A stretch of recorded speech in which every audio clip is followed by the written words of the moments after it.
Hello everyone, welcome back to our channel. आज मैं आपको बताऊंगी कि प्रेगनेंसी किट में कैसे आपको चेक करना है और इसका चेक करने का सही तरीका क्या है।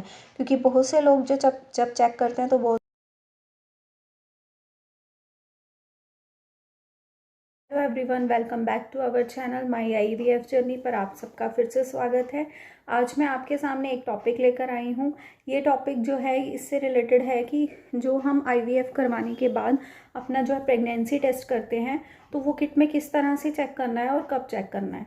जब आईवीएफ में एम्ब्रियो ट्रांसफ़र हो जाता है तो एम्ब्रियो ट्रांसफ़र होने के बाद हमें कुछ दिन के लिए वेट करना है। जैसे मैंने पिछली वीडियोस में बताया था कि अगर 5 डेज़ के जो है एम्ब्रियो अंदर रखे जाते हैं तो हमें जो है ज़्यादा से ज़्यादा 12 डेज़ तक वेट करना है। अगर 3 डेज़ के एम्ब्रियो ट्रांसफ़र किए जाते हैं तो हमें 14 डेज़ का वेट करना है। तो जब हम किट में चेक करते हैं तो मैं आपको ये बताऊंगी कि जब मैंने किट में, क्योंकि मेरे पास ये क्वेश्चन आ रहा था कि जब आपने किट में चेक किया था तो एम्ब्रियो ट्रांसफ़र के बाद हमें किस तरह से सोना चाहिए, किस तरह से रहना चाहिए, क्या खाना चाहिए, और एम्ब्रियो ट्रांसफ़र से रिलेटेड जो है कुछ क्वेश्चंस आ रहे थे कि आपने कितने दिनों बाद जो है किट में चेक किया था। तो मैं आपको फिर से बता रही हूँ, मैंने जो है वैसे तो जैसे मैंने आपको बताया कि मुझे बहुत ज़्यादा जो था इसका क्रेज़ था इस बात का कि क्योंकि मेरे को 9 ईयर्स के बाद कंसीव हुआ है। तो 9 ईयर्स के बाद कंसीव हुआ तो मुझे ये इस चीज़ का था कि मैं जल्दी से जल्दी चेक करूं। लेकिन आप ये मिस्टेक मत करना, मैंने आफ्टर 6 डेज़ एम्ब्रियो ट्रांसफ़र होने के 6 डेज़ के बाद जो है वो चेक किया था, जिससे किट में बिल्कुल नेगेटिव आया था। मैं जो पिक्चर भी आपको जो अपना स्टार्टिंग की पिक्चर मैं आपको दिखा दूंगी कि मेरा जब जब मैंने फर्स्ट टाइम चेक किया तो उसमें जो है नेगेटिव आया था। उसके बाद जब मैंने सेकंड टाइम चेक किया तो उसमें हल्की एक जो है लाइन आ रही थी, क्योंकि कहते हैं कि डार्क लाइन आना, जो दोनों डार्क लाइन आना ज़रूरी होता है किट में। और मेरी जो थी एक लाइन जो थी वो बिल्कुल फेंट थी, हल्की थी, और दूसरी जो थी वो डार्क लाइन थी। तो उससे भी मेरे मन में डाउट था, क्योंकि जो फेंट लाइन होती है, क्योंकि मैं आपको बता दूं कि 9 ईयर्स जो अब मेरे को 9 ईयर्स के बाद कंसीव हुआ है, लेकिन 9 ईयर्स से पहले भी जब मैंने आफ्टर बिफोर 4 to 5 ईयर्स पहले भी मैंने ये जो है मेरे को कंसीव हो गया था, तब मेरे को कोई प्रॉब्लम नहीं थी। ये हाइड्रोसेल्फिन एंड्रोमेट्रोसिस से रिलेटेड प्रॉब्लम जो है मुझे बाद में हुई है, मुझे कोई प्रॉब्लम नहीं थी, मुझे कंसीव हो गया था। लेकिन वो 15 डेज़ तक ही कंसीव हुआ था। लेकिन उसके बाद जो है मेरा जो अल्ट्रासाउंड है उसमें कुछ भी शो नहीं कर रहा था, सिर्फ किट में आ रहा था, लेकिन किट में फेंट लाइन आ रही थी। और उस बार मैंने 10 से 12 बार किट में चेक किया था। आप लगा लो, अगर मुझे 15 डेज़ की प्रेगनेंसी रही थी तो मैंने उसमें से 10 बार जो है किट में चेक किया था, और 10 के 10 बार जो है किट में फेंट लाइन ही आ रही थी। तो फेंट लाइन का मतलब ये होता है कि कुछ ऐसे डाउट होते हैं कि आपका मिसकैरेज होने वाला है, या आपका जो है एम्ब्रियो जो इम्प्लांट हुआ है वो सही जगह इम्प्लांट नहीं हुआ है, या बीटा एससीजी की जो आपकी क्वांटिटी है वो बहुत ही कम है। तो इस वजह से जो है हमारा जो किट में है वो फेंट लाइन आ जाती है। और नेगेटिव का मतलब तो यही होता है कि उसमें एक लाइन आती है तो वो नेगेटिव होता है, 2 लाइन्स आती हैं तो वो पॉजिटिव होता है।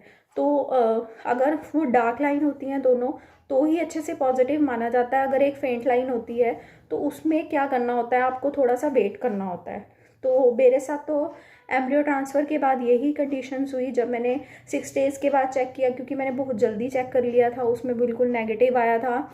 उसके बाद जो है मैंने आफ्टर 2 डेज़ फिर से चेक किया तो उसमें फेंट लाइन आई। उसके बाद मैंने फिर से आफ्टर 3 डेज़ चेक किया तो उसमें डार्क लाइन आ गई थी। तो वैसे तो मैं आपको बताऊं कि मैंने जो है बहुत बार चेक किया। मैंने उसमें आई थिंक मैंने डॉक्टर को भी बोला कि मैंने 4 to 5 टाइम जो है चेक किया, क्योंकि मुझे बिलीव नहीं हो रहा था। क्योंकि 8 ईयर्स के बाद अगर हम किट में चेक कर रहे हैं तो, और कितनी बार इस चीज़ को मैंने ट्राई भी किया, मैंने आईयूआई करवाया। आईयूआई करवाने के बाद जैसे 1 या 2 बार मेरा 1 या 2 दिन जो है पीरियड मिस हो जाते थे तो मैं चेक करती थी तो उसमें नेगेटिव आता था। तो इस बात को लेकर मुझे बहुत ज़्यादा होप थी। तो जब मैंने चेक किया तो उसमें जब पॉजिटिव आया, लेकिन तब भी मुझे बिलीव नहीं हो रहा था, मैं बार बार चेक कर रही थी। तो बीटा एससीजी की रिपोर्ट आने के बाद इवन तब भी मैंने चेक किया। तो इसमें जो है ज़्यादा रोल जो होता है, क्योंकि जब हम IUI या IVF करवाते हैं तो ज़्यादा रोल जो होता है वो बीटा HCG का ही रहता है। बीटा HCG की वैल्यू मैंने आपको पिछली वीडियो में बता रखा है कि कितनी होनी चाहिए। बीटा HCG की वैल्यू जो है वो 50 से अबव होनी चाहिए, और आपकी जो है 50 से अबव होनी चाहिए, तभी वो पॉजिटिव माना जाता है। 50 या 100 से अबव होनी चाहिए, तो इसके बीच में इसकी रेंज रहनी चाहिए।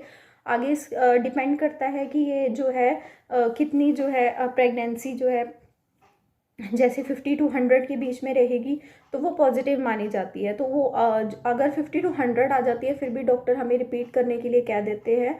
तो रिपीट करने के बाद वो बिल्कुल 100 से 200 होनी चाहिए, वो 98 भी नहीं होनी चाहिए, वो 200 ही होनी चाहिए। अगर 100 आ रही है तो वो 200 होनी चाहिए, तभी वो जो है वो माना जाएगा कि वो आगे प्रेगनेंसी जो है वो कंटिन्यू करेगी। तो मेरे साथ ये एक्सपीरियंस हो चुके हैं। ये एक्सपीरियंस मैं आपके साथ शेयर करना चाहती थी कि अगर जो है आप प्रेगनेंसी टेस्ट कर रहे हैं तो आपको जो है कम से कम 12 डेज़ या 14 डेज़ का वेट करना है। और प्रेगनेंसी किट में आपको ये ध्यान रखना है कि फेंट लाइन तो नहीं आ रही है, डार्क लाइन आपको देखनी है। दोनों डार्क लाइन होनी चाहिए, एक फेंट लाइन और एक डार्क लाइन नहीं होनी चाहिए, क्योंकि मेरे साथ ये एक्सपीरियंस हो चुका है। फेंट लाइन का मतलब मैंने अगर बहुत बार चेक किया तो अगर ऐसा नहीं है, मैं ऐसा नहीं बोलूँगी कि फेंट लाइन आ रही है तो वो पॉजिटिव नहीं है, वो पॉजिटिव है।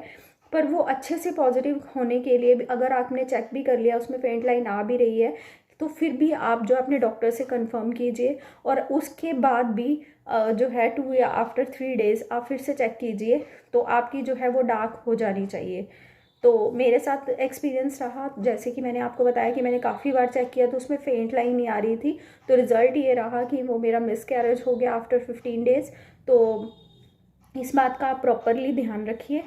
और नेक्स्ट वीडियो में आपको ये बताऊंगी कि जैसे जो एम्ब्रियो ट्रांसफ़र होता है उसके बाद हमें जो है क्या क्या ध्यान रखना चाहिए, खाने पीने का क्या क्या ध्यान रखना चाहिए, उससे रिलेटेड मैं आपके पास वीडियो लेकर आऊँगी।